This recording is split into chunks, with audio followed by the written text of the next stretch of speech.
Okay. Alright, I'm ready whenever you are. So I guess I'll count down. 3, 2, 1, go.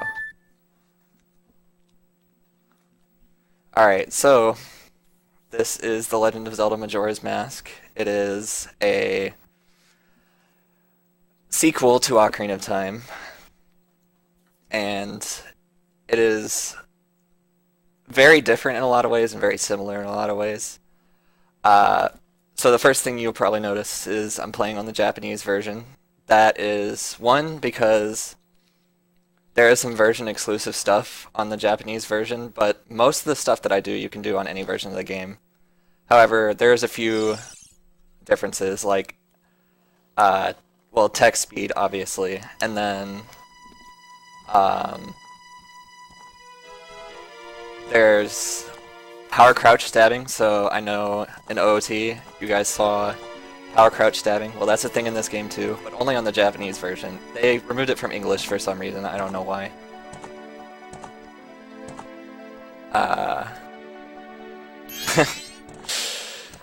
Yeah, and another thing is the pirates in Pirate's Fortress are like blind at night, even inside. And on the English version, they aren't so dumb, I guess. And also, the Japanese version is, in my opinion, a lot safer to do in a marathon than the English version because of a trick that is going to happen way later in the run. I'll save explaining that until it comes. But anyways, this is the any percent category, so basically I can just beat the game as fast as possible, use whatever glitches are in this game, and you'll probably hear me mash text a lot. There's a lot of text. So yeah, beat the game as fast as possible. Any glitches I want to use are fine, and the only thing I can't do is like, well, if I was playing on N64, I couldn't mess with the cartridge at all. This is actually being played on Wii Virtual Console because N64 is super laggy and doesn't really give you any advantages. Like in Ocarina of Time, there's glitches that are exclusive to 1.0 that help with speedruns. But in this game, that's not really the case. There are 1.0 exclusive glitches, but they're not really like useful in speedruns at all. Yeah, I'm a Wii VC cheater. So we get this nice little cinematic of Link being dragged to his death. That's always fun. And so the first little thing I'm going to do here is a quick camera turnaround. And that's basically, instead of like turning around and then the camera like swings around behind you, it's just going to instantly go behind, so do that. So just like that, just press L and then let go and then press L like a couple frames later. And also, Link does cool flips in this game that are completely necessary just to show that he has become more of a hero. Yeah, this game, there's a couple things that can crash this game, but hopefully I'm not gonna do that. I'll try my best to not crash.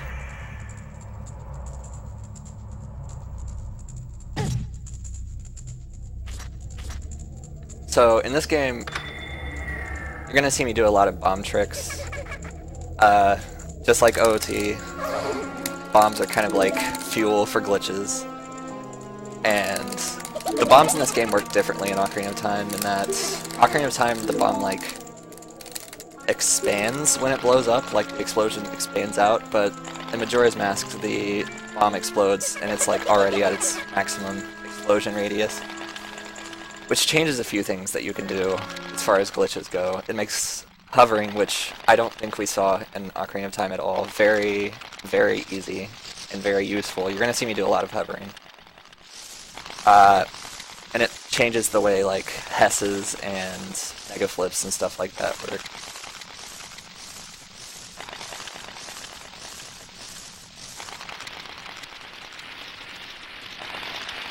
So the first like 20 minutes of this game, you're kind of stuck in basically the tutorial of the game. Like, you're stuck as Deku, as I just turned Deku, and you're supposed to be confined to Clock Town, but spoilers, you can get out, and I will be doing that. Basically, there's not a lot you can do as just Deku, so I'm gonna want to get to the end of this cycle as fast as possible. Just so that way I'm not wasting time in a tutorial, basically.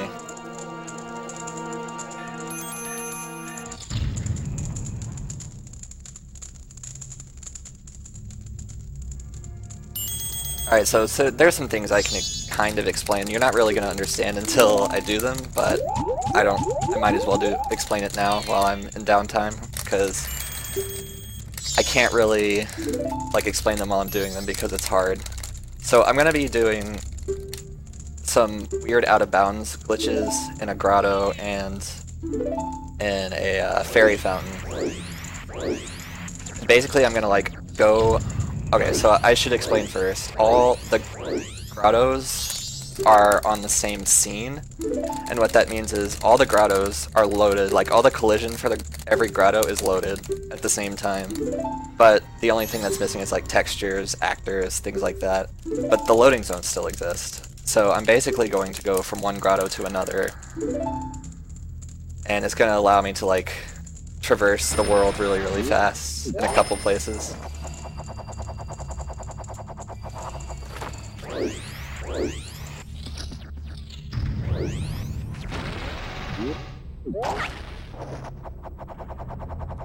Okay, this is the first movement you even do in the run, basically, other than jumping on the logs. We're gonna ignore our passed away friend here.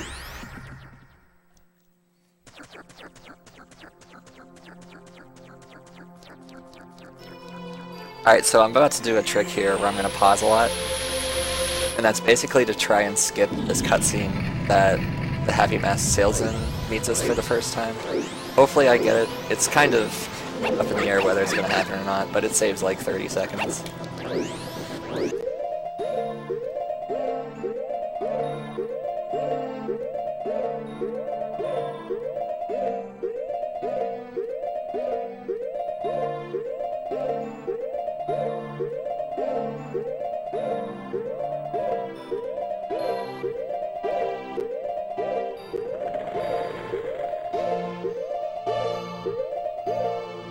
Alright, that was slow, but at least I skipped it.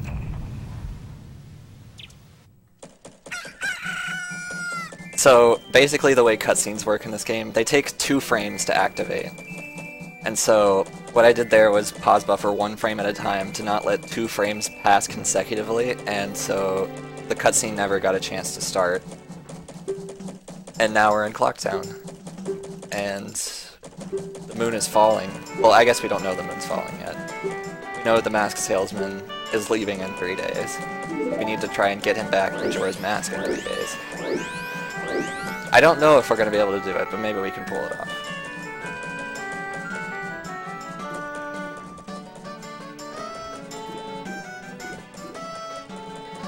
Okay, so now basically what we're going to be doing is we're going to try to go to night 3 as fast as possible, because we don't want to waste time during the rest of this, or we don't want to spend any time during this part except for in night 3. Fun fact though, if we could find a way to get into the clock tower without getting magic, which is what we need. Well, I mean, we can get into the clock tower, but we can't get a certain item that was stolen. Hello? A certain item that was stolen from us. We have to have magic to get it back. But if we could get it back without magic, then basically it would be... having no magic in this game is different than having no magic in Ocarina of Time, in that it's basically like having infinite magic. And that's... that would be really, really useful. That's going to happen someday, I believe it. So now we're heading to West Clock Town, and we're going to talk to our friend the Scarecrow, and we're going to do a little dance. Pass the time. Also, Day 3 Clock Town music is like the best. I love it.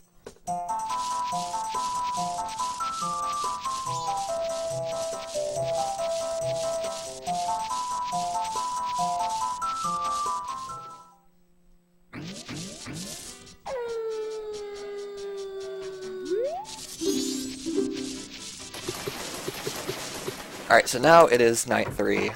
And also a cool little thing about the Japanese version is English version on the last day it says final, but on Japanese it says last. I don't know why they changed that. It's such a weird thing to change, but I don't know. I'm not the developer of this game. There's a lot of things that are changed that you gotta wonder why did they change them.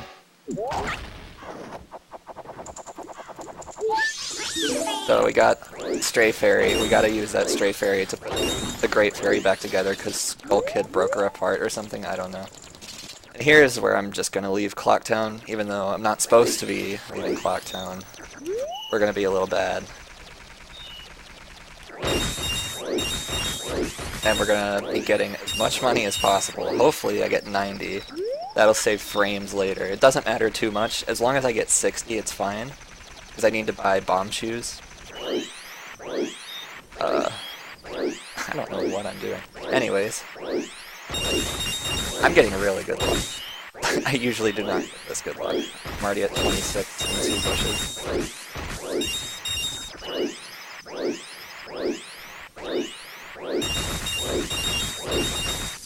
Holy cow. Paddle's trying to tell us that we don't have much time left. But we're gonna ignore. We already know how much time we have left, so we don't need her to tell us that. She's just gonna make me paranoid and nervous.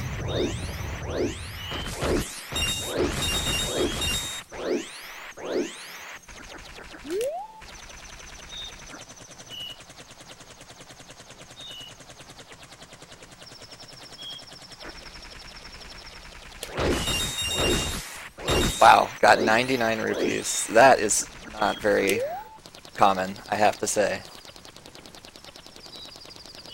So we can skip that last bush because I don't even need the money from it. Also, going out here and collecting money doesn't waste any time because we have to wait for midnight anyways to get to the clock tower.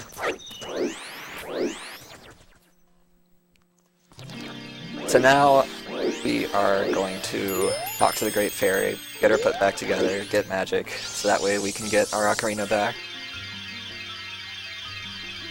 Oh, and also something you probably didn't notice is that I went to North Clocktown through the Termina entrance, and that actually skips the cutscene of where it like shows that you're in a new area, because that's not really the place that you're supposed to enter for the first time from.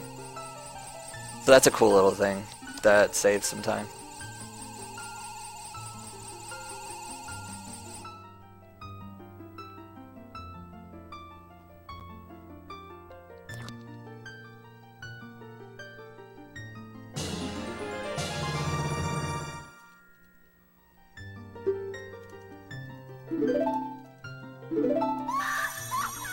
Alright, so now we have magic, and we're gonna go deposit our money.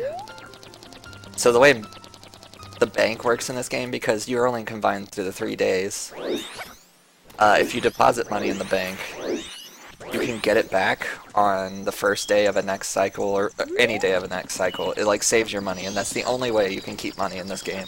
If I were to just play Song of Time, I would lose all my money.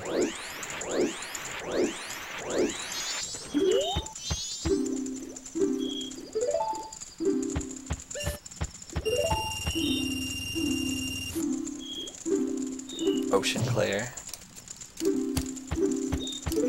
Alright, so now we're gonna go to the clock tower. And we're just gonna wait. Gonna wait on the door to open. Alright, so I'm gonna do a little trick here called a gainer, if I can do it. And that's basically targeting, untargeting and retargeting after 1 frame of a backflip. And also, I don't know why, but that art piece just, I can never get it. I don't know why I can never get it.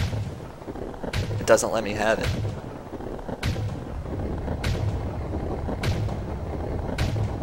Alright, I actually do know. It's because, I don't know, there's something weird with if you lock the camera after climbing that ledge, you like the hitbox doesn't work. It's weird. It's such a weird glitch.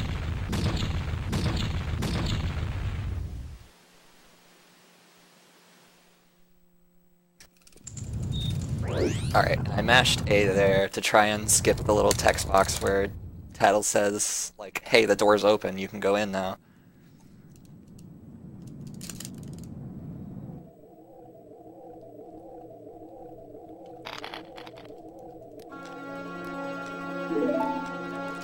Alright, so now we're just gonna talk to Skull Kid. He can fly now, so that's a cool new power he has.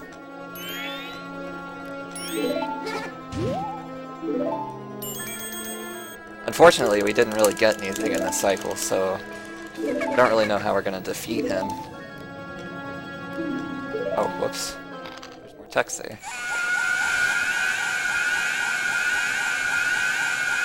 You'd think after playing this game for so long, I would know like how much text is in certain places, but sometimes you just forget.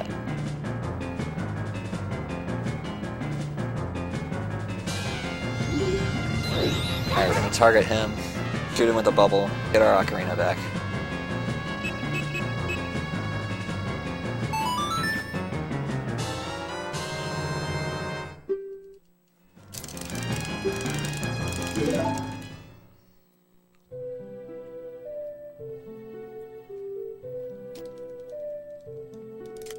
So now we're just in more cutscenes. There's gonna be a lot of cutscenes for a while. Getting songs and such, now that we have our trusty ocarina back. Can I interject for 1 second? Yeah, go for it. I have a question for you. Okay. Is Majora's Mask a good game? Yes, it's way better than another game that came out on the 64. It looks kind of like it. It's way better.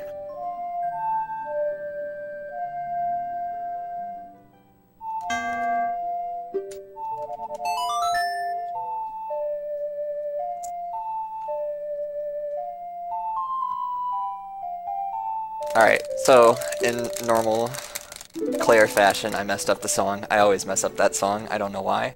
I just always do. It wouldn't be a speedrun if you didn't mess up songs.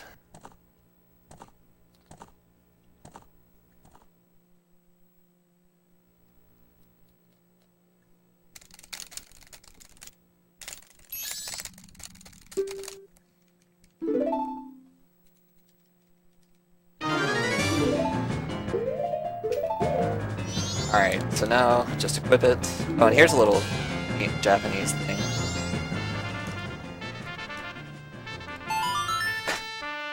Like I said, playing songs is hard. So, in the Japanese version of the game, when you use that ocarina right there, you have to pull it out again after that cutscene, because it like auto puts it away. But in the English version they fixed that, so that's another small thing that's changed. Also, I reset right there because basically the game saves in 1 frame, and so after that 1 frame I can reset, and there's normally a big long cutscene after you play Song of Time for the first time to like show, hey, you're going back in time, things are all getting reset. But you can skip it by just resetting after saving.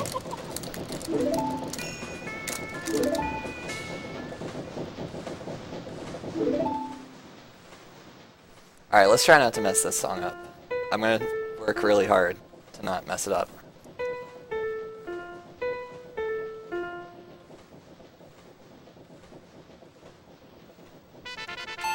Hey, I did it. Nice. Alright, so very soon you're gonna see me start doing hovering, and basically, well, I mean, if you saw the Ocarina of Time run, you saw like 1 instance of hovering. Well, let me tell you.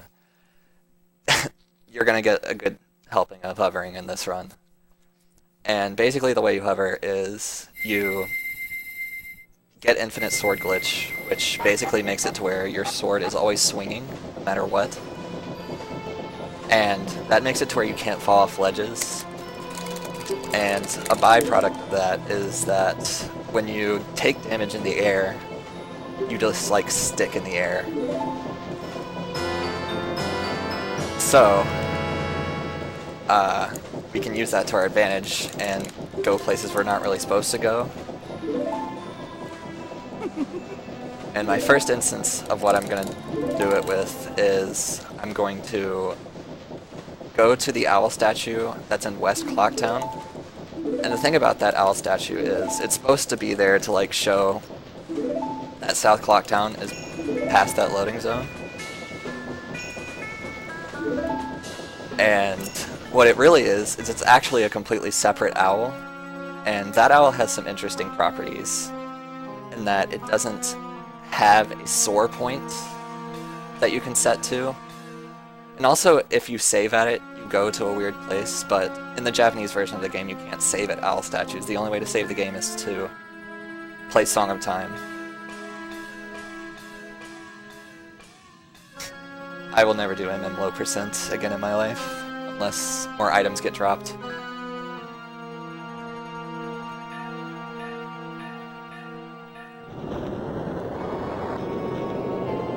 And so anyways, I'm going to hit that owl statue. And like I said, it's completely independent of the one in South Clocktown. And that's going to cause some weird things with soaring as long as I don't hit another owl statue. I'll save that for when it happens because it's kind of funny if you've never seen it before.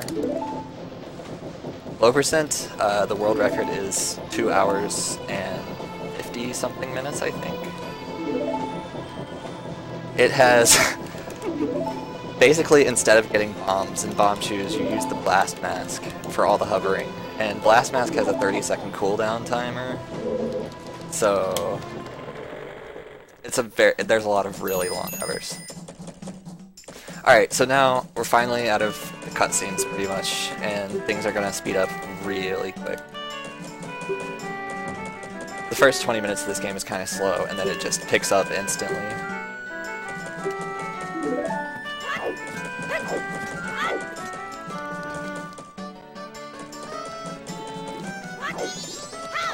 Also, you may notice that I'd like wait a little bit in between my rolls. That's because if you just mash rolls, it's actually slower than waiting a little bit. You want to have Link get up to full speed before you do another roll.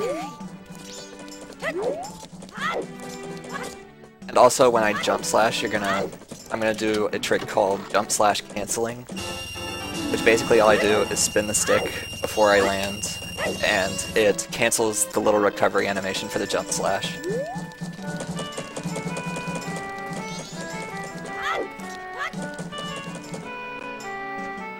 So that's a little thing that you maybe wouldn't notice if I didn't point out. Alright, so now we're getting the big items, the big boys. And things are about to get real.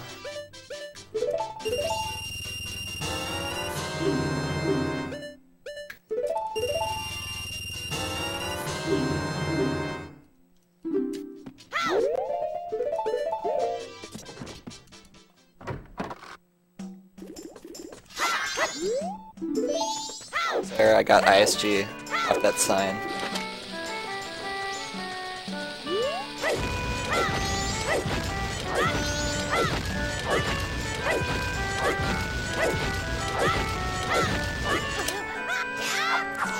I go around that loading zone there, hit that owl, and I have to wait a little bit here. Make sure it's completely opened up, and then maybe I can do an ocarina dive. And so that trick right there makes it to where I can pull up that text box in a different place, and while it's not like necessarily super helpful here, I mean it's faster, but it has a much more broken use than doing this where I just skip to the night of the first day that you will see later. Alright, so now I gotta get 20 more bomb chews. And then we'll finally be leaving Clocktown after I get a certain mask. A mask that you may wonder why the heck I'm getting it, but everything will be revealed in due time.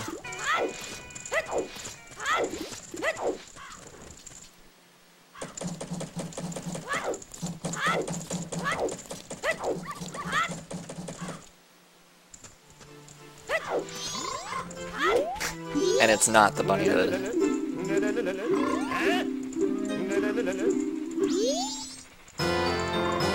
Alright, so just in case I ever feel like leading some animals around, I have the Bremen mask now.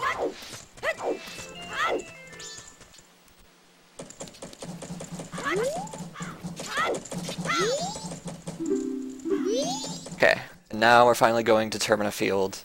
And you'll notice I get this cutscene, but I didn't get it last time. For Cycle Termina Field, you don't get this cutscene for some reason. I don't really know why. But also, I'll explain more about First Cycle Termina cutscene, or First Cycle Termina in general, when I do the glitch exhibition, because there's more to explain there. Also, there's a super slide. And now I need to focus.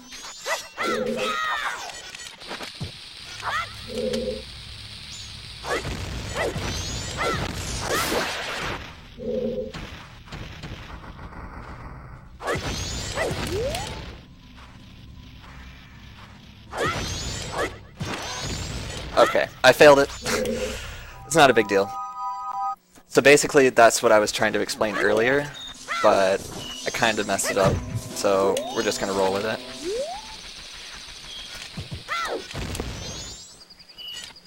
All that really does is it lets you go to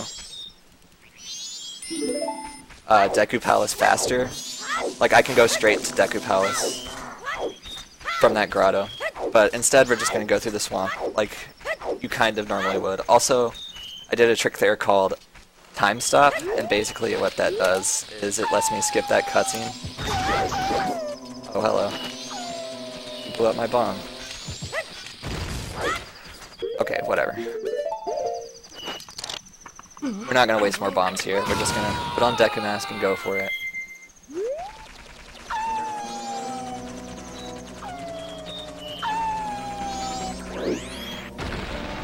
Okay. Okay, so the reason I put Deku Mask on is Deku Link runs faster than normal Link, and since I'm going to be using Deku anyways here, I might as well just go ahead and put him on as soon as possible to save as much time as possible.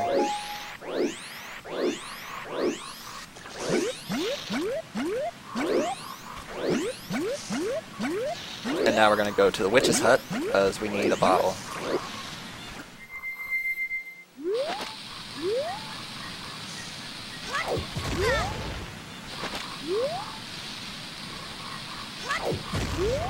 Okay, well, I tried to Hest there, it didn't really work. It's fine. My finger was twitching. We'll try another one in here.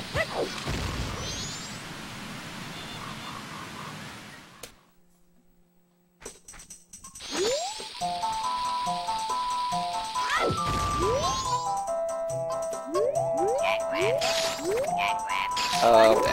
I tried to do an angle change there, but I ended up dropping it right after I did the angle change, but it's no big deal.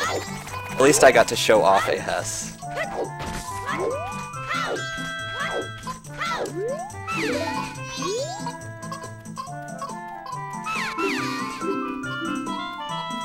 So I ignored the monkey because I already know the layout of Lost Woods. I don't really need him to tell me. Or not Lost Woods, Woods of Mystery. I should be more formal in what it's called.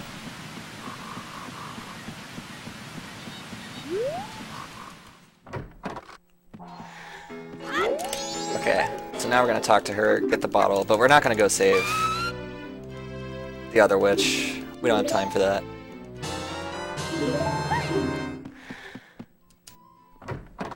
And now we're gonna head to Deku Palace.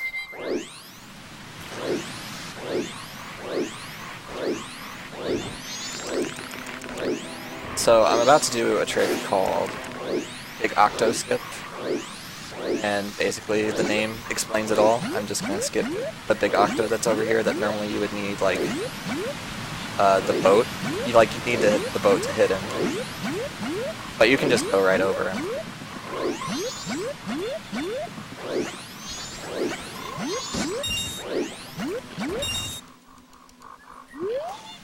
I'm gonna do a line up here.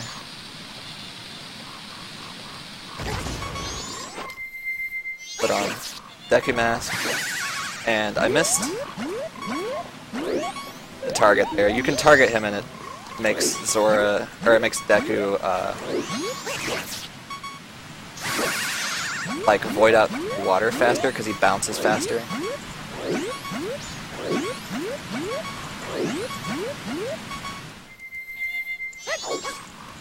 Okay, so I did a kind of precise jump there to sort of jump up on that stump, or whatever it is, so that way I can get Song of Soaring very quickly. And that was kind of scary because a side effect of having beeping hearts is that Link kind of like does this thing where he'll like go slightly to the right when you're trying to run straight forward when you have beeping hearts, just because I think it's like the camera's trying to give you a more cinematic angle, so it just ends up messing up your movement. I don't know why they did that, but they did it, and it's a fun feature. I've definitely had some heartbreaks with beeping hearts camera. Okay, so now we're gonna go and get Sonata of Awakening.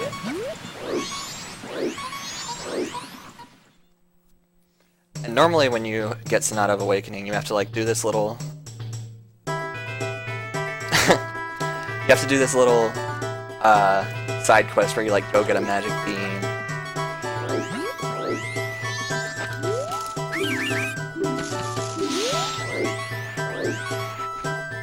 And yeah. Okay, so gotta get ISG again here because I'm about to do another hover.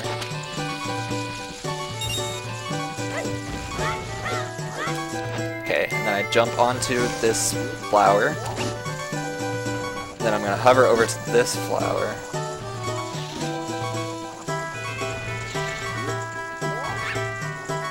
And that's how you get into... I did a little weird thing there where I like jumped on the roof. I was not ready for that. But anyways, doing that skips the whole side quest with planting the bean, and like you have to go all through the Deku Palace. It's really unnecessary and long, and we don't want to do it, so we're just skipping it. Like I said, hovers really break this game. And also, there's a cool little thing about the Deku Flower thing, like when you're flying in the air. Normally, or a lot of people think that it is like how long you're in the air. It's how long the flowers go. But it's actually how far away you get from the flower you flew from. Is, like, once you get a certain distance away, the flowers cancel. It has nothing to do with time. You can literally you can literally jump in the flowers and then you can just float forever, theoretically, as long as you don't get too far away. But you will lose height, so eventually you're gonna hit the ground. Yeah, we don't get to talk to Bean Boy. You do in Glitchless, but you actually still don't do the Bean quest in Glitchless, because you can just do a damage boost to get up to the place you need to go. Okay, so now I'm gonna pause, put my cursor on that what seemed like a random place on my map screen, and I'm gonna play Song of Soaring. And so, you remember I hit that owl earlier. Well, that owl's special property is that you can use it to soar to locations you haven't been, depending on where you go. I probably should have gotten the fairy, it's fine. You can go to places you haven't been because it like looks at the place you put your cursor on the map and then soars to a place corresponding to there. And they're not like, the map locations in the owl statues don't even have the same like values. It's weird. I don't know why it is that way, but...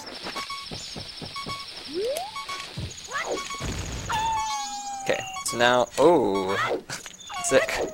So that, I guess my angle wasn't very good there, so my super slide sent me straight off the bridge, so now I have to go across again. That's always fun.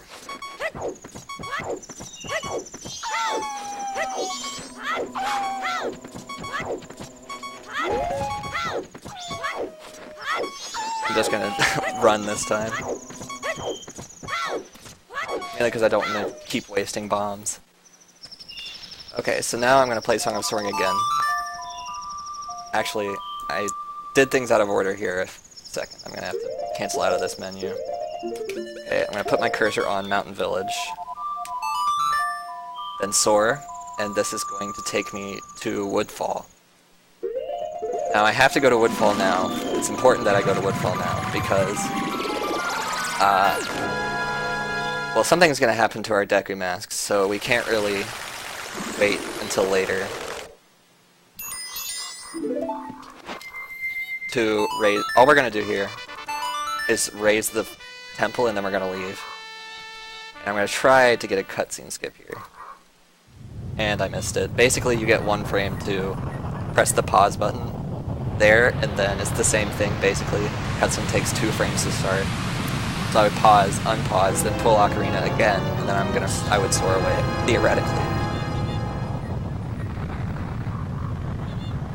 That cutscene skip, I think, saves 40 or so seconds. Actually, I think it's closer to 20.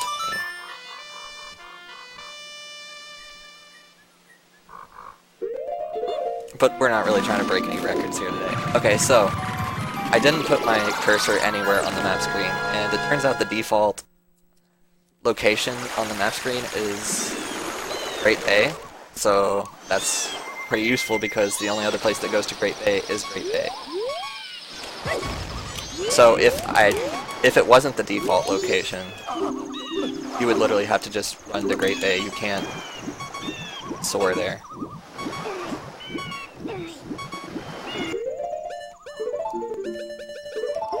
Okay. So I'm gonna equip my Bremen mask, so I might as well, you know, lead Zora around. He's kind of like an animal, right? A little bit.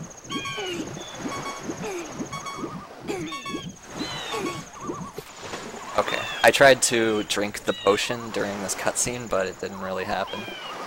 That saves a little bit of time. It basically just makes it to where you don't take any time to drink the potion.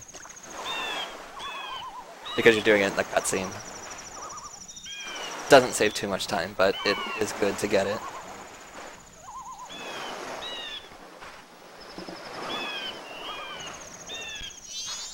Oh, I should have explained that. Yeah, I went to Mountain Village, and then I went to Goron Village, and then I just left.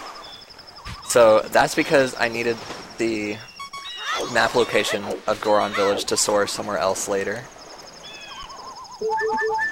That's literally the only thing I need there. But I have to go there at some point.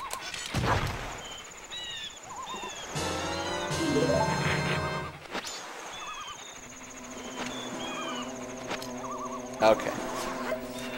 So I did a little weird turn there, and that was an ESS dupe. Basically, you put Link in ESS position, and then you put the control stick in ESS position, and you press bottle, and then the item you want to dupe over 1 frame later. It can also work as an Ocarina items, kind of like the bomb, playing the bomb earlier. But you can. It's basically the same thing as the backflip thing, and it allows me to dupe over Bremen Mask because I need an empty bottle on Bremen Mask. The only use for Bremen Mask in this whole game is because I need a bottle.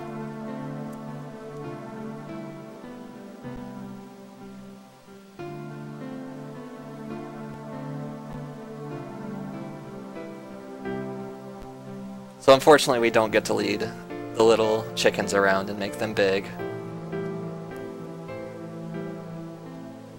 And unfortunately we now cannot get the bunny hood, I'm sorry.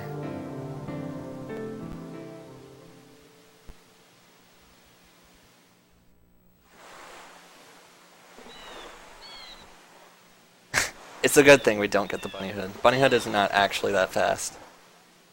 It's only useful in a couple, like, niche places. Other than that, it's really not useful at all.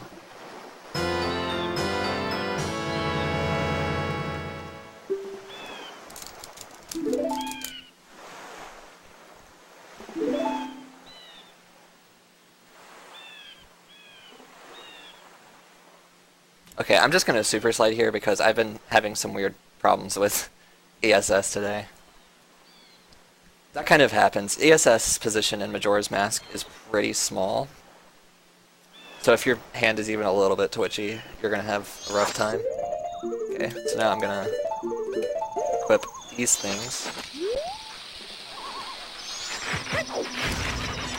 And then I'm going to fail the super slide.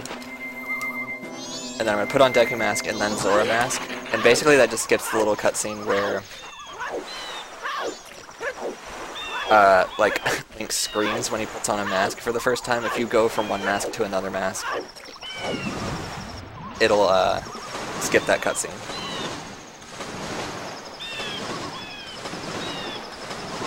And also, we murdered Zora Macau and took his face. That's just what we do in this game.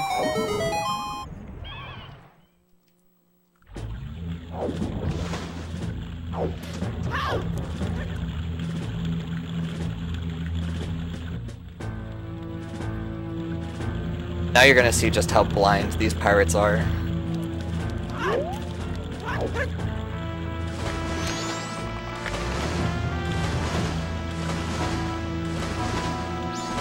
Not here, but you'll see in a second. It's pretty silly how blind they are at night.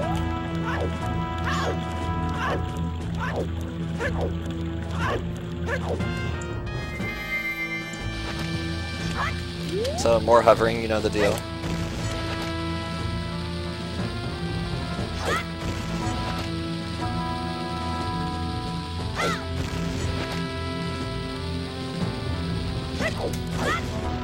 Okay, and I did a trick there called a mega flip. And that's just like a normal backflip, but it uses the speed that you get from the recoil on the bomb and makes you go really fast. And so it lets you cross big distances with just one bomb. Whoops, I didn't mean to pull that. Okay. So we're gonna super slide up here, and we're about to do a very silly trick that if you've never seen it before, you won't even understand. Like, it's crazy.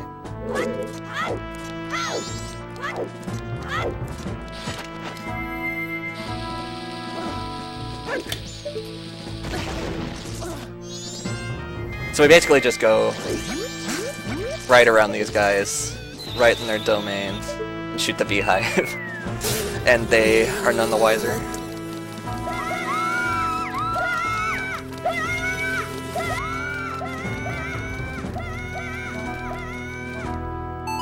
They had to use the blind,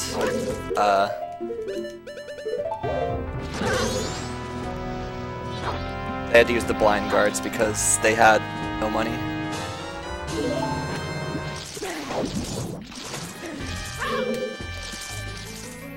And now we're getting the hook shot.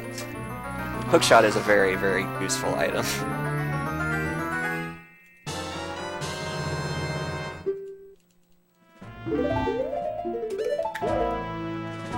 Alright, so now we're gonna soar back to Great Bay because we're gonna go put our one egg in the tank. I mean, we only have one bottle, right? So we gotta do it one at a time.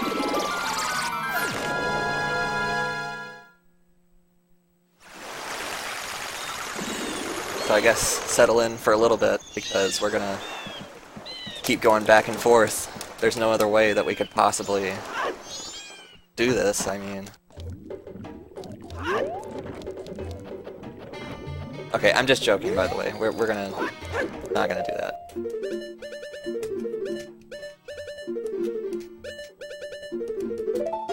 Alright, so this is the reason why we got the Bremen mask, so that way we can duplicate our eggs over the Deku mask. But a side effect of this is we lose our Deku mask. So say goodbye to Deku Link, the cutest of all the transformations. We're never gonna see him again. Also, this is why I had to go to Woodfall earlier, because the only way to raise the temple is with Deku Mask.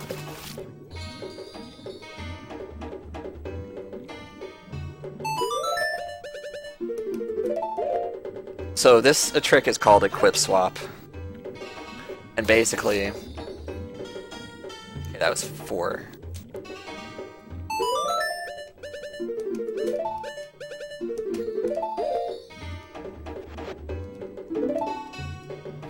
I need to make sure that I, like, do the right amount of eggs, because that would suck if I didn't.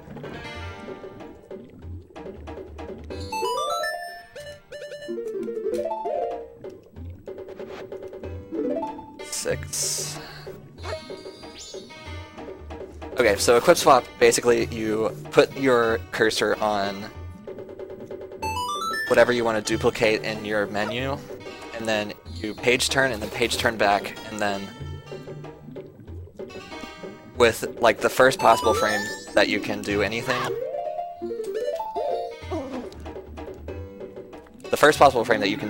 you want to press up left, up right, down left, or down right, depending on where you're trying to duplicate to, and the button of the, like, where you want to equip the item at the same time. You do that on the first frame that the screen is over there. Alright, also what I did right there is I pulled Ocarina to start the cutscene, and then pulled Ocarina again 1 frame later to skip the cutscene. And I did get Nue Bossa Nova, even though it didn't look like it. I didn't play the song. I promise I got it.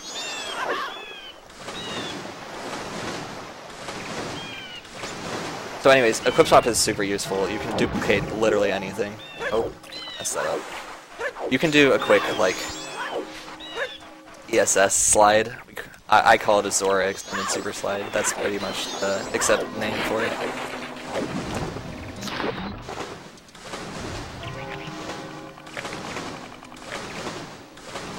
I think this is going to turn day before I get to the cape, so I'm going to end up all the way back at the shore, because if you're in water, when it turns day, it sends you back to the last ground you were at, which is the shore. So now I'm back here.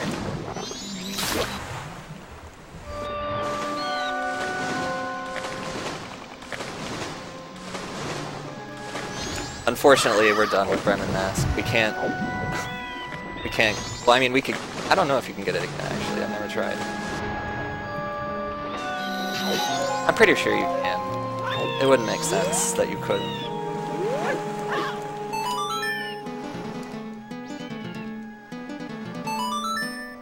Okay. I have to focus here.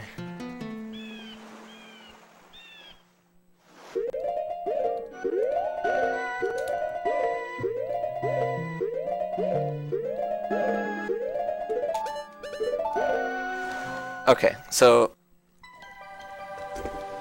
I played Nue Bossa Nova, and then on 1 frame, you only get 1 frame to press pause. It's the same kind of trick I was trying to do earlier at the at Woodfall, but I just happened to get it this time. And basically, I press pause, and then I continue pause buffering to skip the turtle coming up cutscene, and that saves like a minute.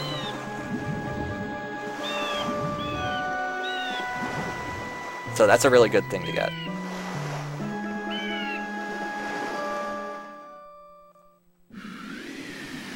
And there is a way to skip this cutscene, but it's a little silly, and I end up wasting enough time that it's like not even worth it for me to do it, because it only saves like 20 seconds. And if you spend too much time messing around, it's not going to actually save time. And so this dungeon is a very long dungeon. Luckily it's fun. I like Great Bay Temple a lot. It's a super long dungeon with a lot of swimming, a lot of water puzzles. Ice arrows are here. Very useful item. I'd say ice arrows are one of the most useful items in the game.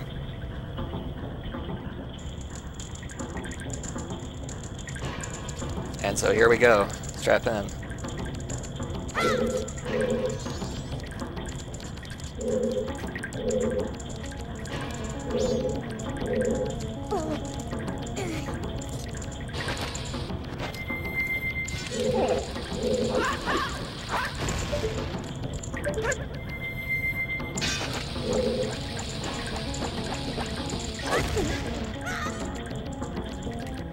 Alright, and that was Great Bay Temple.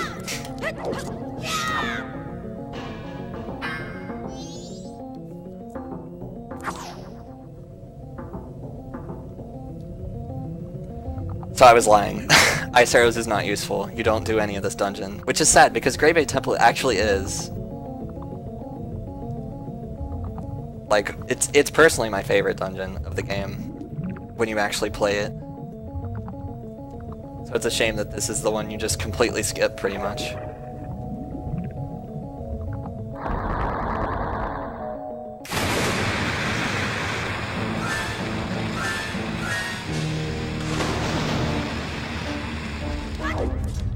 Stone Tower is cool too. I like Stone Tower. I like all the dungeons, they're all fun. Okay, and Georg has this weird thing where you can like stun lock him in the water. If you just like follow him up and down like this. And I also jumped onto that platform, and that will make him charge at me the second time very quickly. So like he's already charging at me again.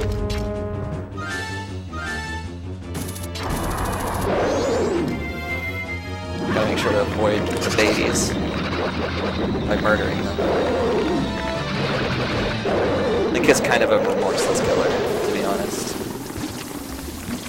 Even kills babies, Zoras.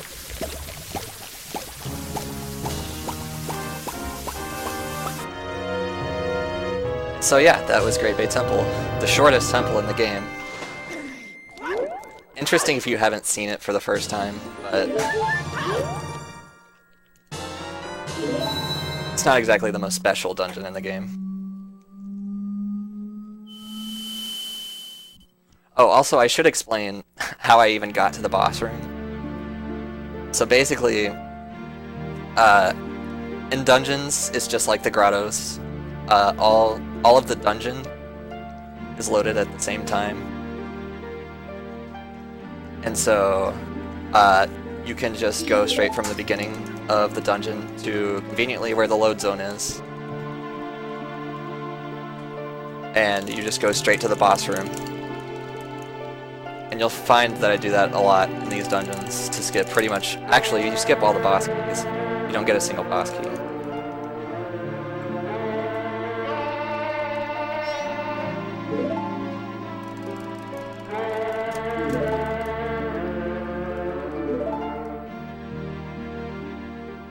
And so now we're learning the Oath to Order. And another interesting thing is this is the only Giants cutscene we're going to watch. Hopefully. Unless I mess up majorly.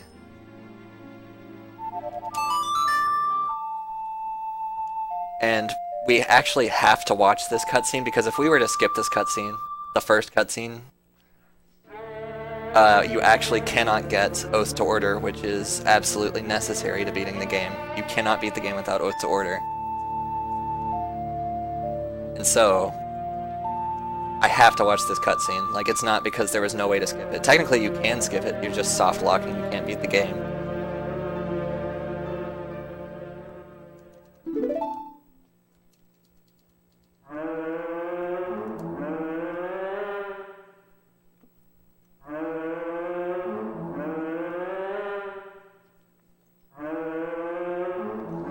And so yeah, the way any percent pretty much works is the first part of the run is kind of just preparing for the dungeons, and the second part of the run is pretty much just a dungeon rush. Like, it's going to be doing all the dungeons in consecutive order after this. There's no more breaks.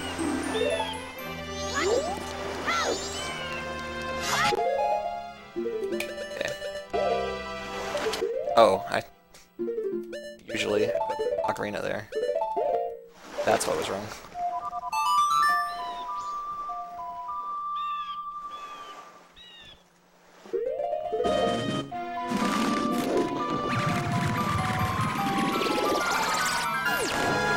And so now I gotta go back to Woodfall, because I didn't do anything here. Since I don't have Deku Mask, I'm going to have to hover into the dungeon. So, you know, I said earlier, this is a run with a lot of hovering.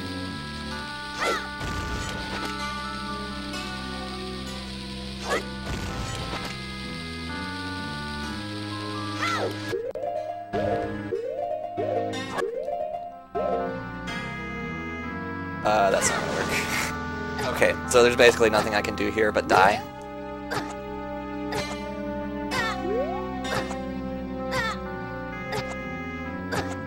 So I guess Link's getting what's coming to him for killing all those innocent children.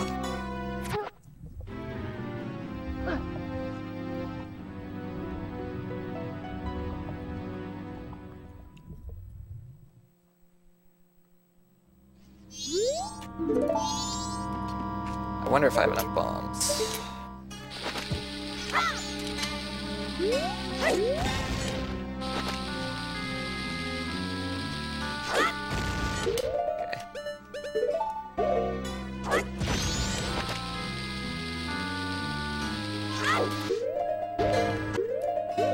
There we go. Alright, so now we're in the dungeon.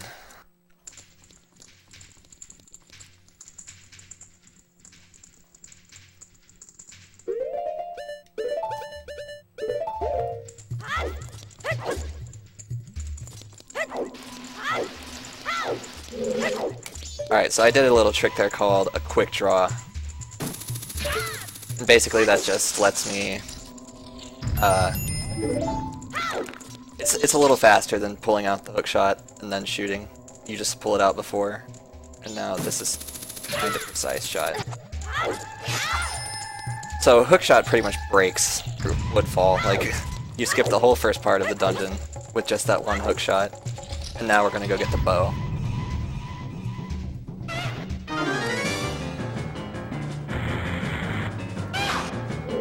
And also this fight is a joke, as you will see. Right there.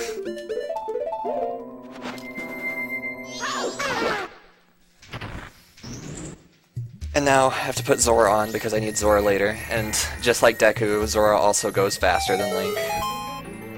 Funny thing is, Human Link is actually the slowest form of Link. Even Goron walks faster than Link runs. And I think Goron's whole thing is he's supposed to be like slow, except for when he's rolling, so it's weird that he's still faster than Link.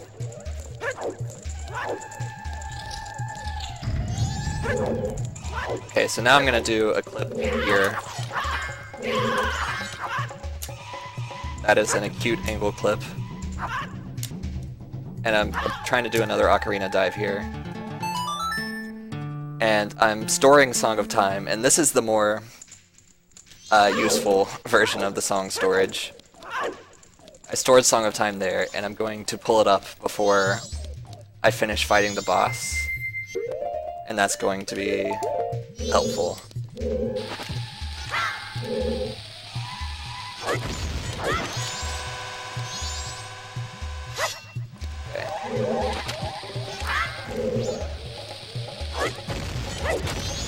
Okay, I'm actually going to go get bombs real quick.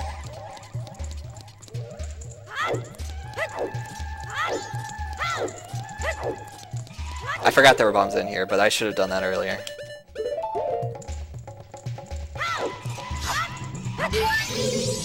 Oh, that is not the bombs chest. Which one is the bombs? Oh, it's this one, isn't it? And I have to re-get Song of Time now.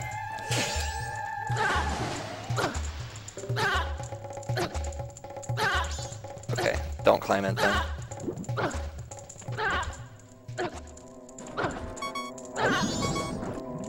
Okay, so I almost died there, but... okay. I really almost died there.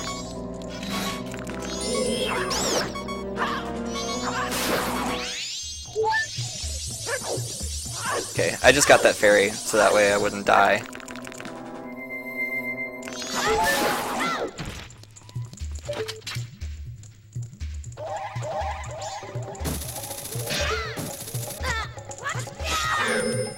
Okay, so now we're back in business. Gonna restore Song of Time, because that is useful.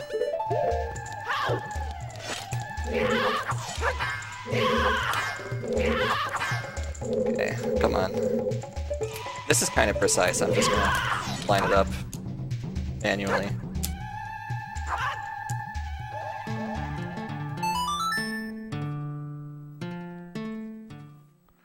Alright, now we should be good.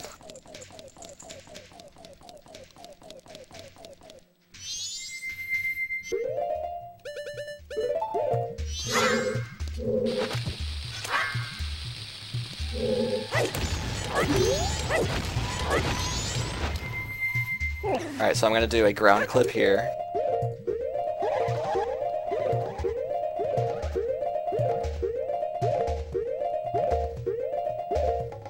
Okay. I'm going to do a ground clip, I swear.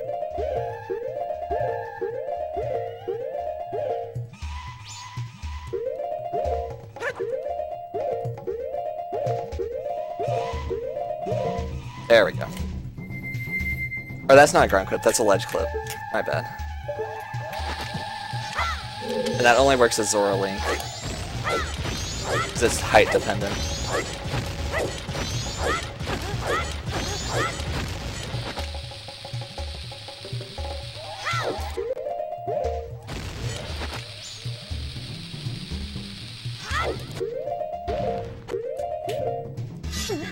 Alright, and there we go. And now going to the boss room. Got the bow, going to the boss room now.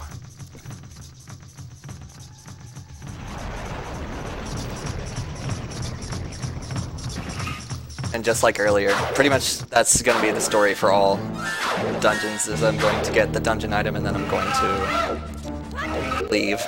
Okay, so I'm going to equip this, and then I'm going to pull up my song storage. I actually can't pull it up.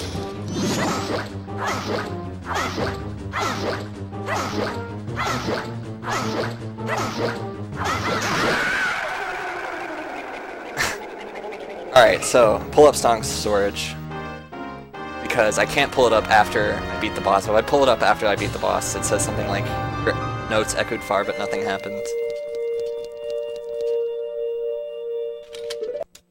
And now I save and quit. And so basically, I got the mask and skipped the cutscene. Also, I have to be really careful when I pull up song storage that I don't press A at all, because pressing A like accepts the text box. So I have to kind of go out of my way to not press A until I actually want to. Alright, and now time for a very crazy glitch known as Lullaby Skip. Lullaby Skip is exactly what it says. You skip getting Goron Lullaby.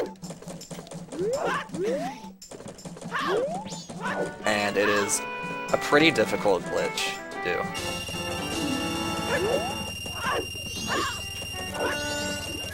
I mean, it's not the hardest glitch, but it's definitely difficult, and it's also part of the reason I played on Japanese, because on the English version of the game, if you mess up Lullaby Skip and you void out, you get sent all the way back to the front part of Snowhead, and I'm not going to be entering from the front part of Snowhead, because if I was to enter from there, this would actually not work, because I can't get close enough.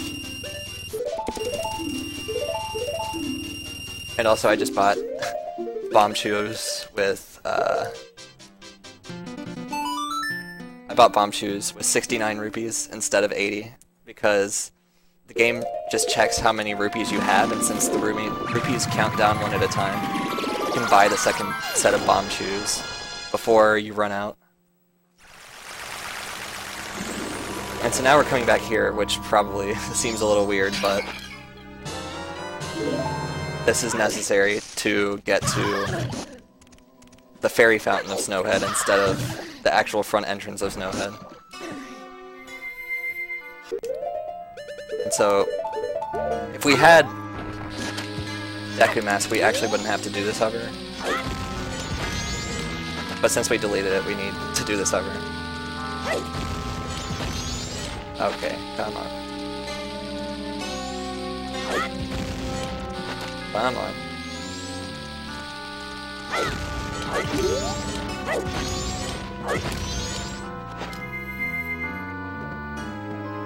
This is not good.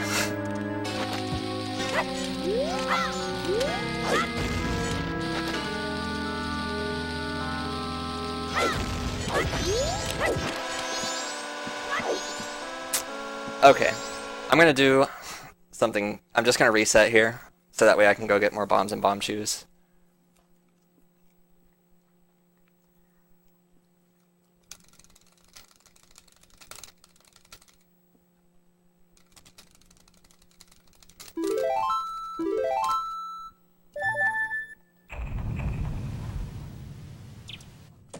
And so we gotta watch this part again, but it doesn't take too long to just go get more.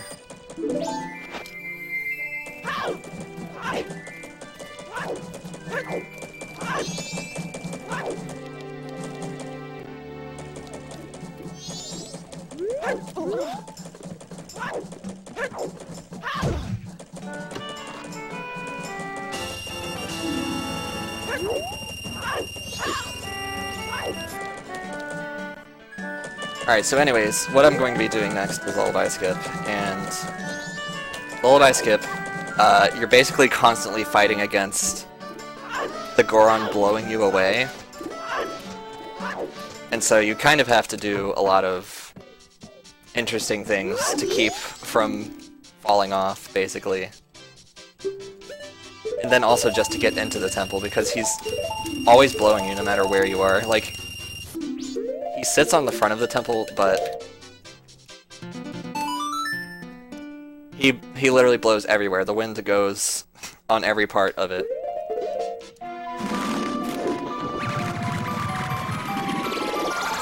Phrase. Yeah.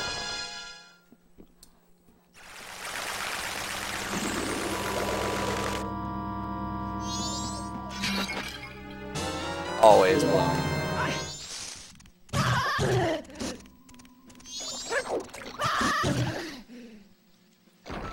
Alright, so let's actually do this correctly this time. This hover is kind of hard because it's extremely laggy here, so it messes with your timing.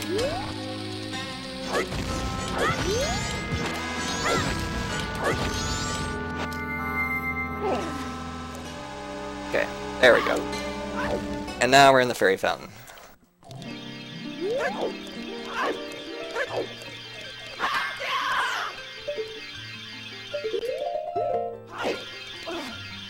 So you can jump onto this thing, slash your sword, so that way you can get like on the very edge of it, and then I'm gonna line up.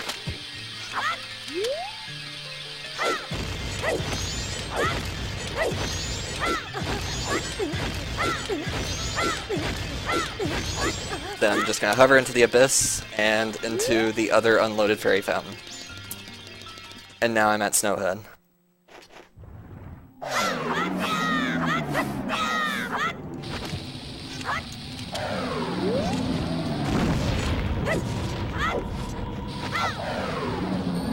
I throw a bomb there to blow up this snowball.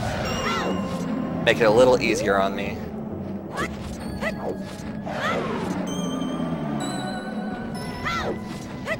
Get to this corner. I'm gonna wait for the wind to blow again. I'm gonna line up. And I'm gonna wait for the next wind cycle.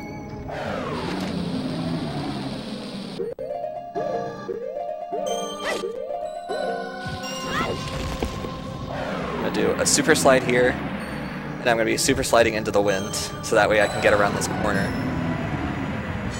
Now I'm gonna wait for the next wind cycle to do a hover. And now I'm on the ramp. And the wind's still gonna be blowing me around. I gotta worry for the snowballs falling.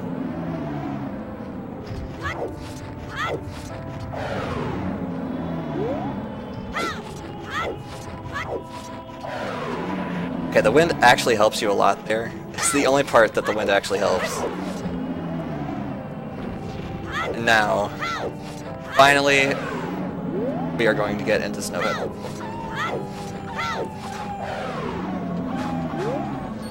I actually need to redo this because it clipped me like into the ramp. And when you get clipped into the ramp like that, if you try to side hop into the dungeon from there, you'll actually be on the other side of the ramp and you'll fall all the way down. And so now I'm going to be doing another glitch right here called Action Swap. And you'll see what it does. It's a little wacky. And I just locked the game, nice, because I didn't get arrows.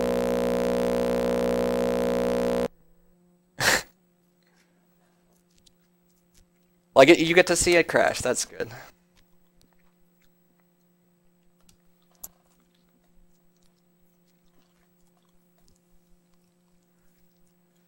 It's alright. We just have to do a lullaby skip again.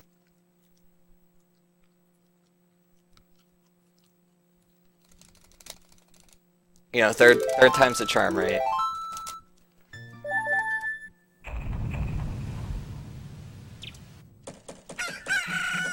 Yeah, that was just the practice attempt. This one's the real one.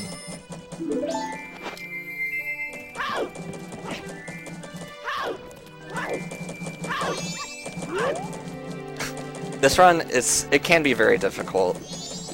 So I've made quite a few mistakes. A lot more than I would normally be satisfied with, but we're gonna keep going. We're gonna... because I still think it's a cool run, and even though I'm messing up a lot of stuff, hopefully it's still entertaining.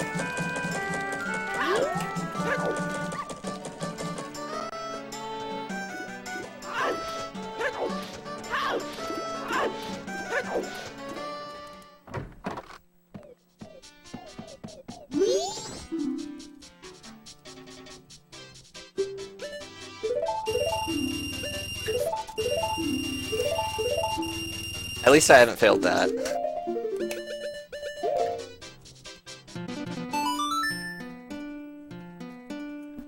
It's okay, I'm just putting us back on schedule, right? That's what I'm doing.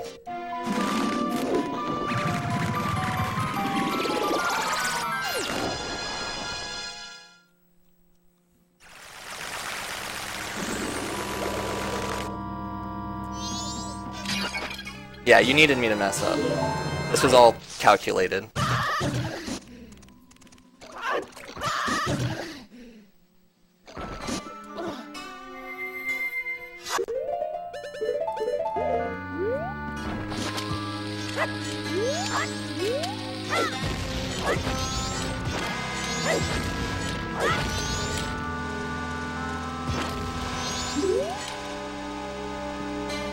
Okay, I'm gonna use another bomb because I don't think this is high enough. That's definitely high enough.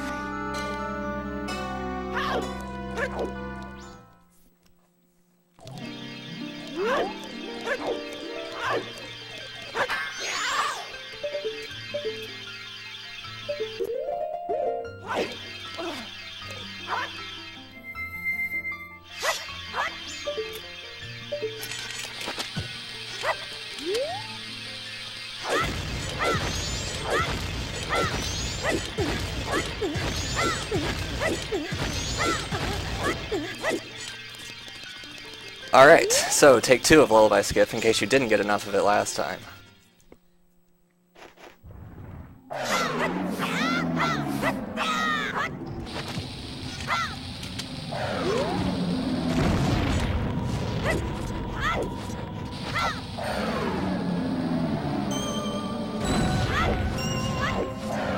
What's interesting about that snowball is you can actually get a bomb or arrow drop, which are really useful.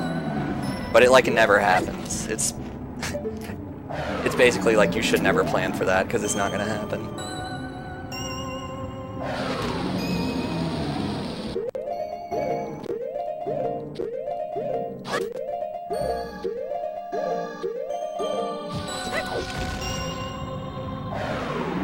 Wow, that was really, really big space in between the wind. I didn't even get blown back.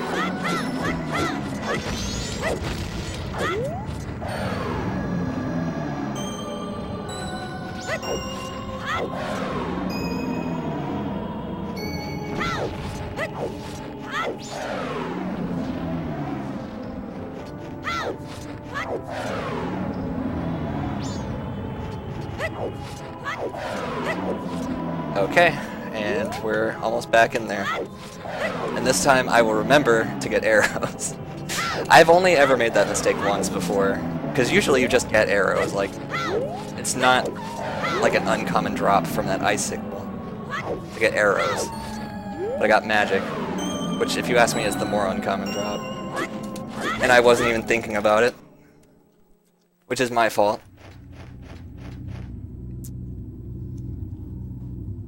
Because basically if you try to do action swap without arrows, it tries to shoot an arrow and there's no arrows and that confuses the game.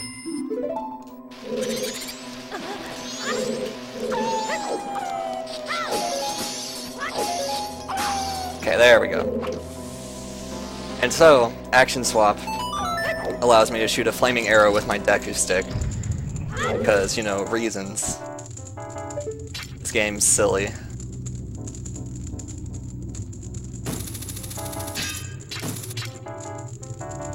Now I gotta do a very precise hook shot here.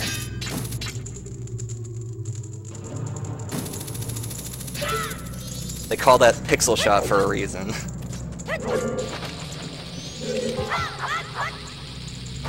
Now I'm gonna do some long jumps because I don't have Goron Mask. And I need to get around.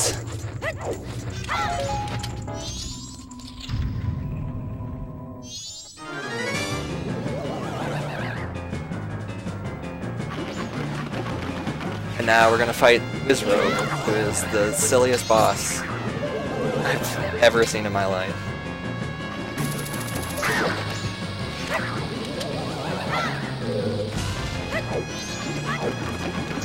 And now we're just gonna kill him with my good looks. I'm putting a lot of effort into this fight, as you can clearly tell. I had to move forward a little bit one time.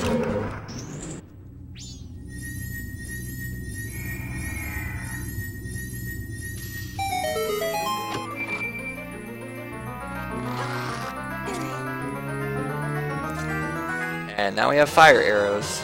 Okay, what actually happened there is I had ISG, and I did a jump slash with a Deku stick, which does 4 damage. And then,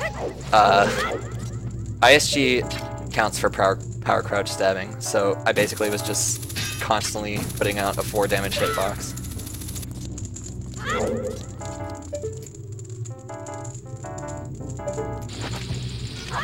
Hey Claire, Yes. do you care if I yell at the people in chat for a second? Yeah, go for it. Hello people of chat, I'm Allie, and I would like to remind you that coming up in a few hours, I figured I'd bring this up because we were talking about other runs already, in a few hours we have a Gex 3 Deep Cover Gecko run that has yet to meet its donation incentive. We are only $75 away from meeting that incentive and getting to leave the voices on for the Gex 3 run. Just wanted to remind everyone. Alright, so, since I don't have very many bombs, I need to go down here and get some real quick. And then, how I'm gonna get back up is I'm just gonna use Zora real quick and just void out. And that puts me all the way back up here, pretty convenient. And now I'm gonna store another Song of Time by clipping out of bounds with that torch and then doing an Ocarina dive.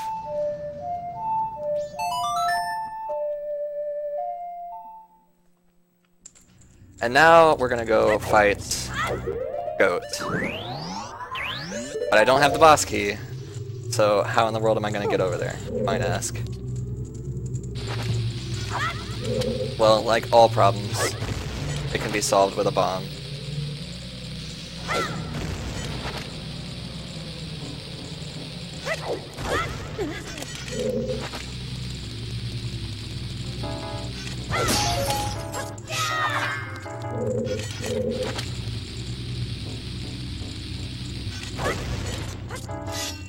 Whoa, okay, come on.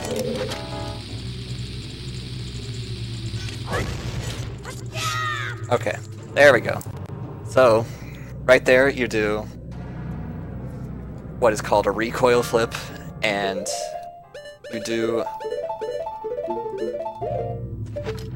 Oh, I didn't... You gotta melt him first. And I use the speed from the recoil flip to clip out of bounds, and then I jump from that little out of bounds patch into the loading zone for the boss, which is right behind the door.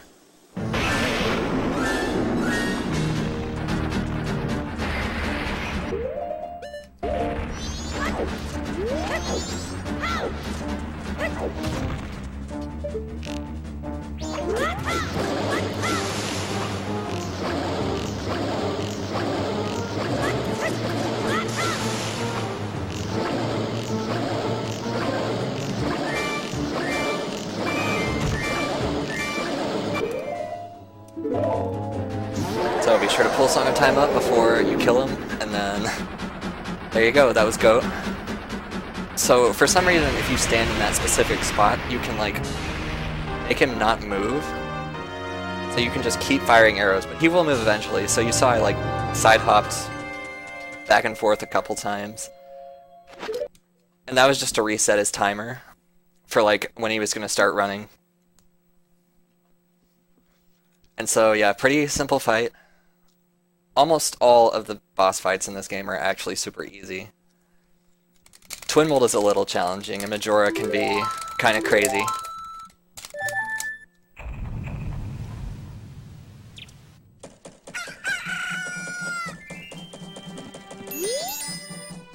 Okay, so now, this is the reason that I went to Goron Village earlier, because I needed that map point right there that I put at.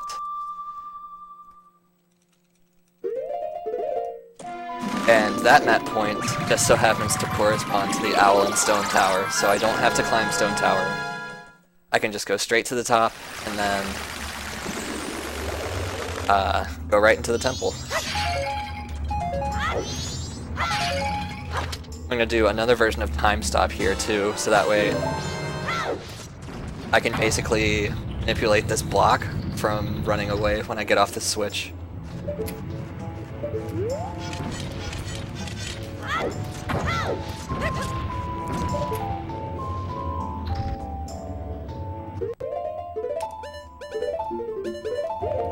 And now I'm going into Stone Tower. The reason it doesn't run away is because Time Stop keeps cutscenes from happening. I mean, I don't think it stops all cutscenes, but it stops certain types of cutscenes, and that is one of the kinds of cutscenes that it stops.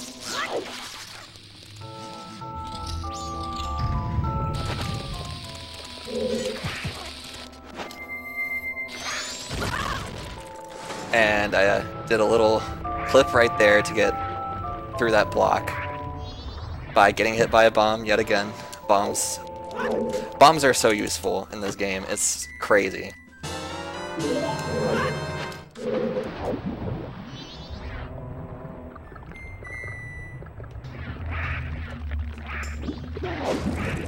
And I did a little trick right there by swimming into that wall, or into that ledge right before climbing it. I can climb it a little bit faster than if I were to just go into it. Now I'm going to do a trick called a weird shot. Well, maybe.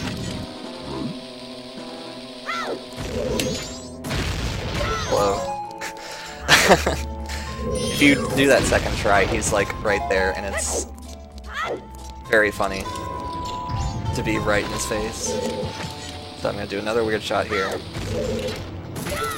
to get through that wall, and yeah, there you go. Weird shots are so cool, in my opinion. It's probably one of the coolest tricks in the whole game.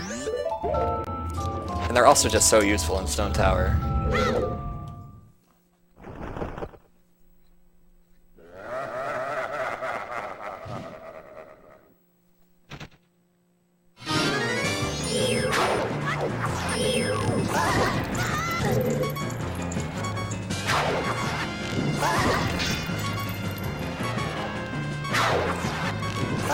So I'm going to abuse roll invincibility in this fight a little bit. So that way I make that fight extremely easy.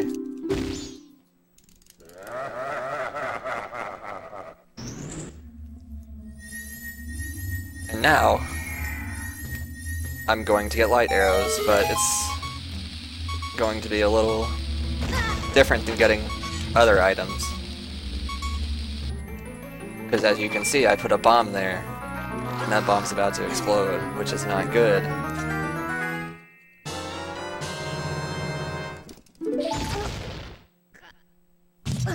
And so now I died. Okay, that's intentional, it's just so that way I can get to the dungeon, the start of the dungeon really fast, because I need to flip it over now.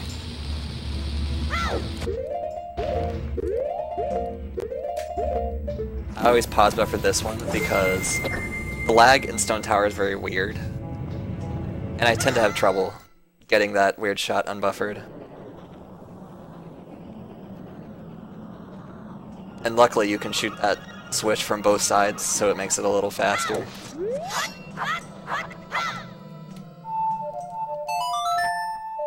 So, Store Song of Time again. You know the story by now.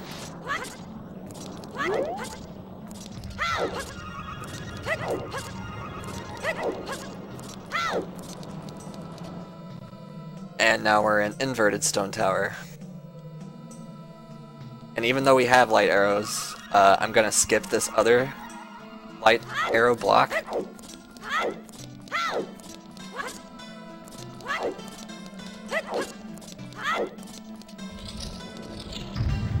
Just because you don't want to watch this cutscene, it's slow.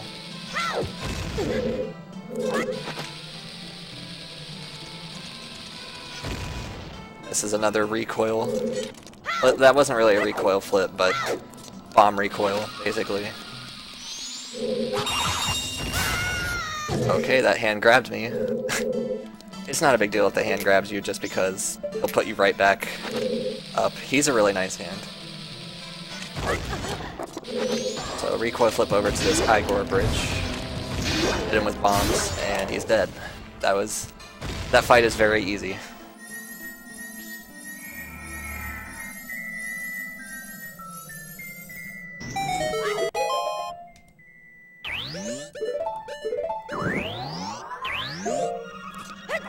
That hand is really nice.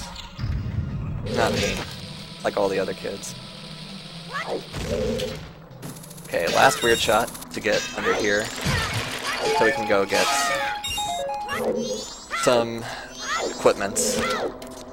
And now we're gonna go fight Twin Mold by doing an actual ground clip this time.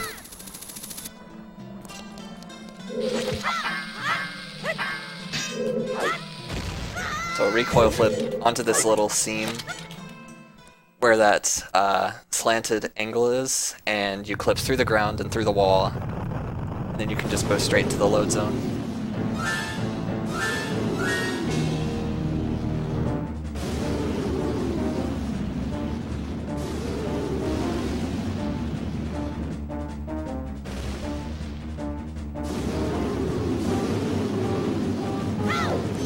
And this fight, I like this fight. This fight's really fun. Basically, I have to fight him with arrows because I don't have anything else to fight him with.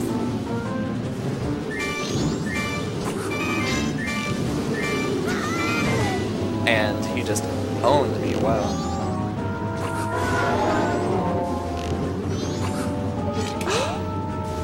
This fight can be difficult.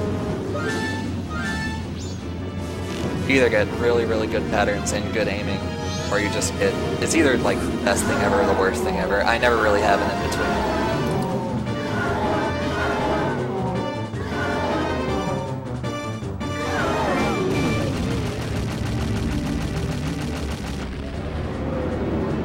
And so we're going to use light arrows on the red one. I should say fire arrows are super effective on the blue one.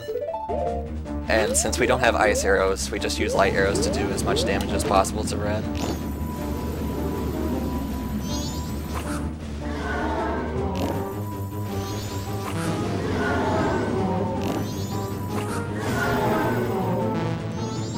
Alright, that was good. I hit all my light arrow shots, so it should take 4 more arrows to kill him.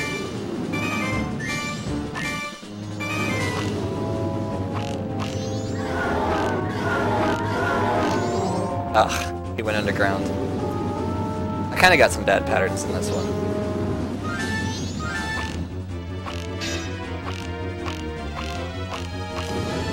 I'm just gonna start firing like a crazy person because I have tons of arrows and it doesn't matter.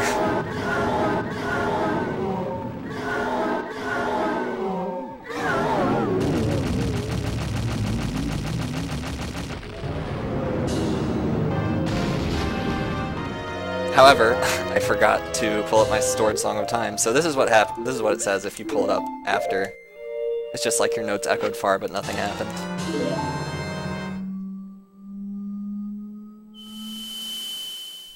And also I did a little weird thing there that you can do.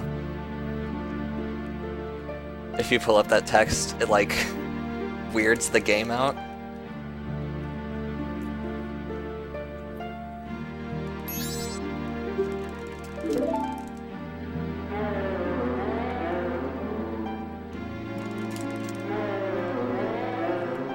And so we're gonna watch one extra cutscene, but I mean, what's another like minute at this point, am I right?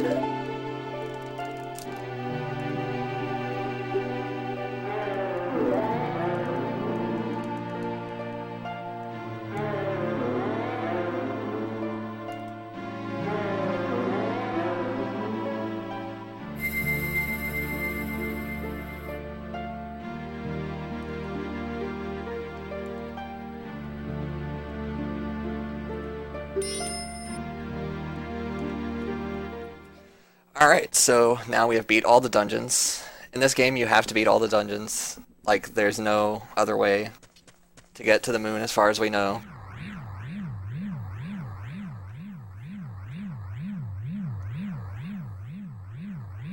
And so now that we beat all the dungeons, we can go confront Skull Kid.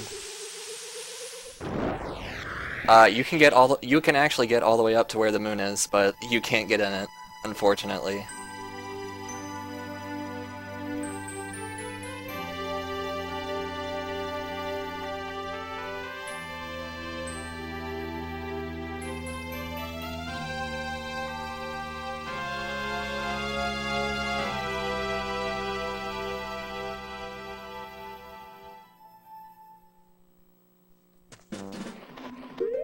Okay, so I'm gonna soar to Clock Town,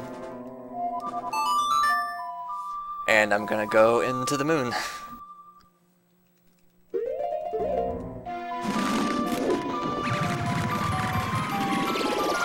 Gotta do one more hover because, you know, we all love hovers at this point.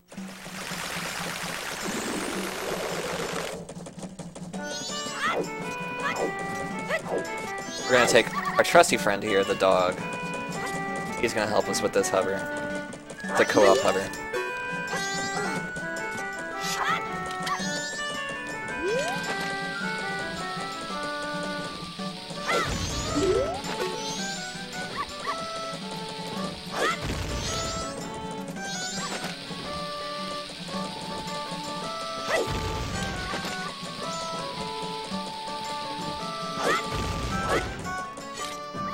Nice. Okay.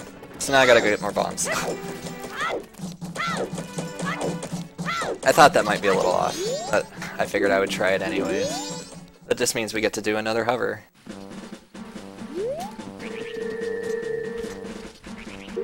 Also, yeah, I need a stick, so I'm gonna go get a stick.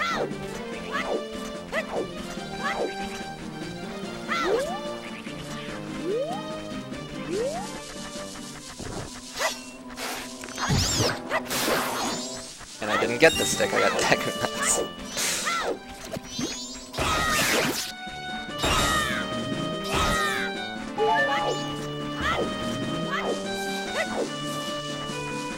Okay, where's our friend? I guess he's not coming back. That's fine. Let's go get this Deku stick over here.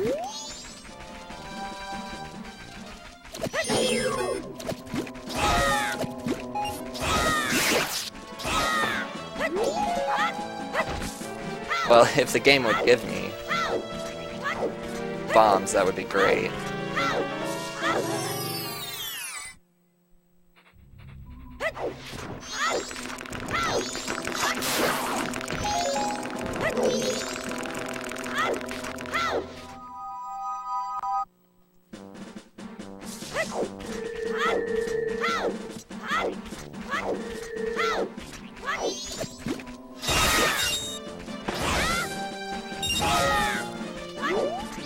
Nice.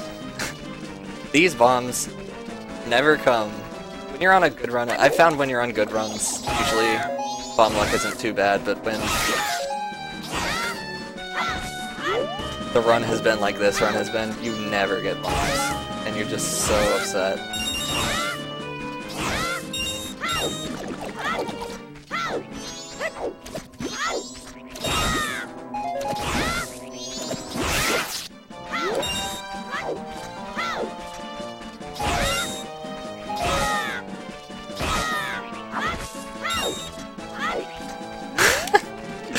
This is actually crazy.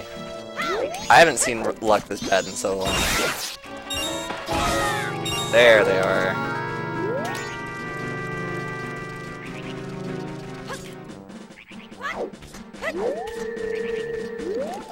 I knew they were hiding somewhere.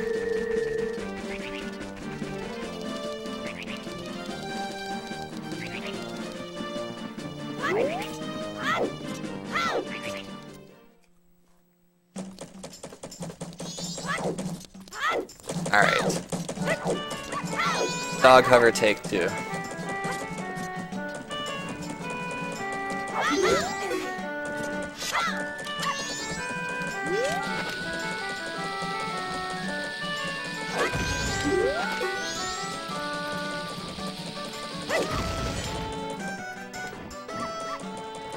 Make sure I'm lined up this time.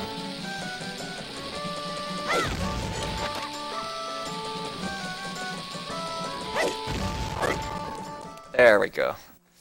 Alright, so now we're on the top of the clock tower, and it actually doesn't matter what day or night it is. Skull Kid's always up here.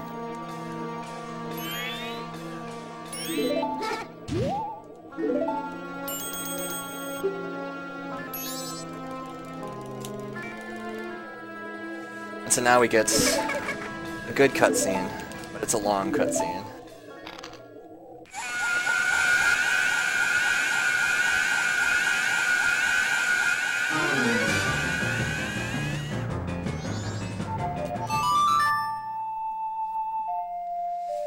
Okay, so this run is almost over. All we have left is Majora. And Majora it can be kind of a crazy fight. Like, you can get pretty screwed over by RNG here. I mean, it's mostly just, like, skill, but there's a few things that can happen that can really mess you up. Like, the remains can shoot you, and everything, all the remains do 1 heart damage. I think pretty much every attack does 1 heart damage, which isn't that much, but we do only have 4 hearts, and it's not even full health.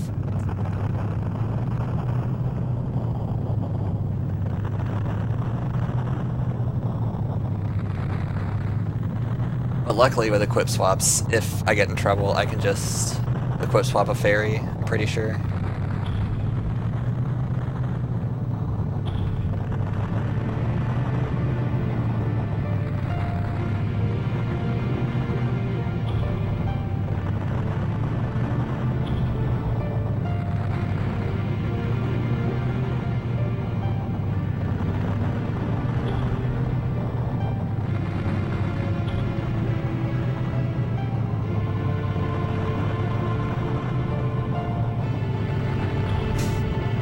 These giants are very strange looking creatures.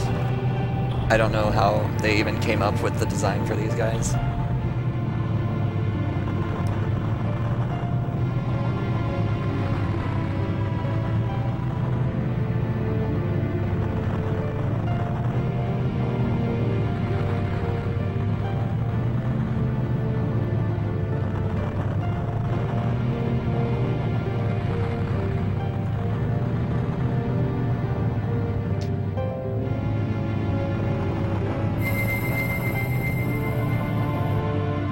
Alright, anyways, this cutscene's almost over, and then all we have is the Majora fight, and then we can show off some other really cool glitches, since the glitch exhibition was met.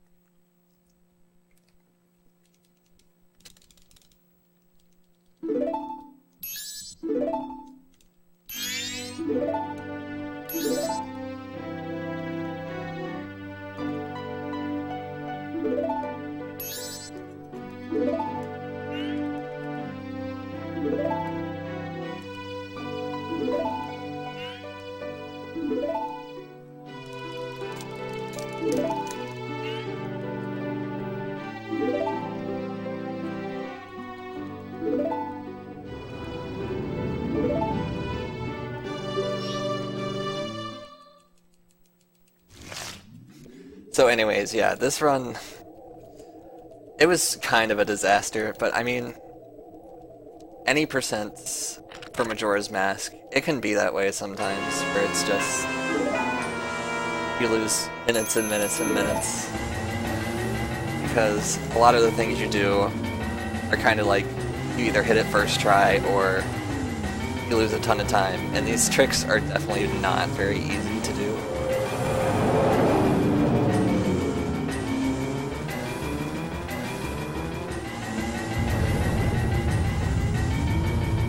But, you know, at least I'm finishing the run, and it is doable.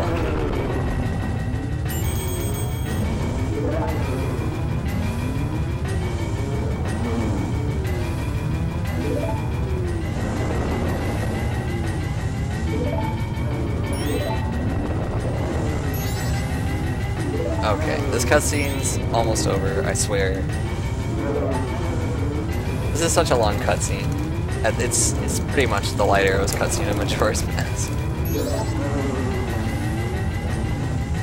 And at this point, we've pretty much done everything, so there's not really a lot left to explain.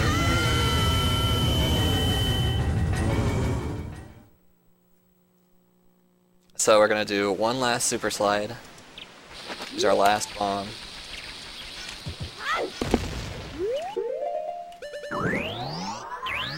And that was not a good equip. And now we're gonna slide right up to our friend, Big Mask Guy. I don't know what his name is. I'm not sure he has a name.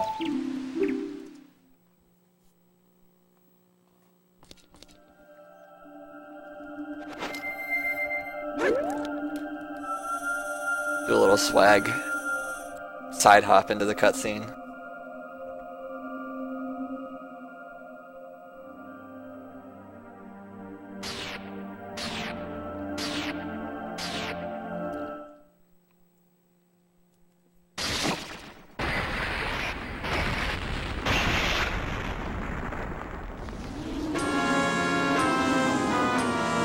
Alright, so first phase of Majora. We're gonna use the fins to stun him. And then we're gonna shoot him with light arrows.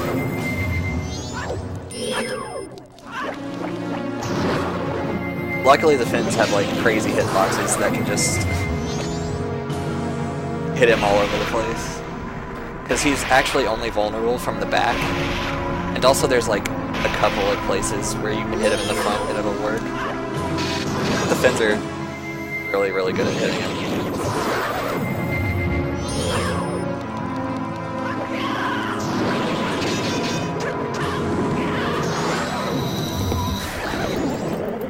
I was trying to waste a lot of magic there because I don't want to have light arrows anymore. Like, I don't want to have actual light arrows anymore.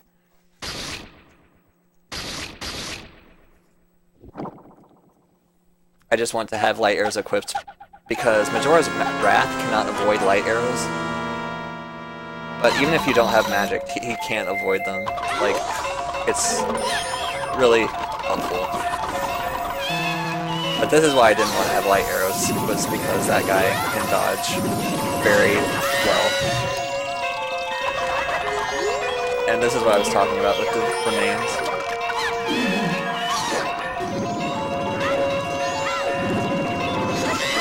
But a fun fact about the remains is they tend not to shoot you if they're not on screen.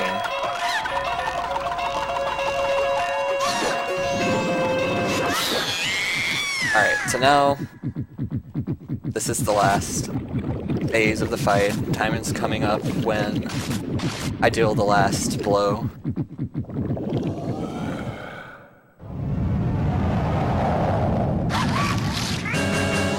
So I'm likely going to get shot at right at the beginning. I knew I was going to.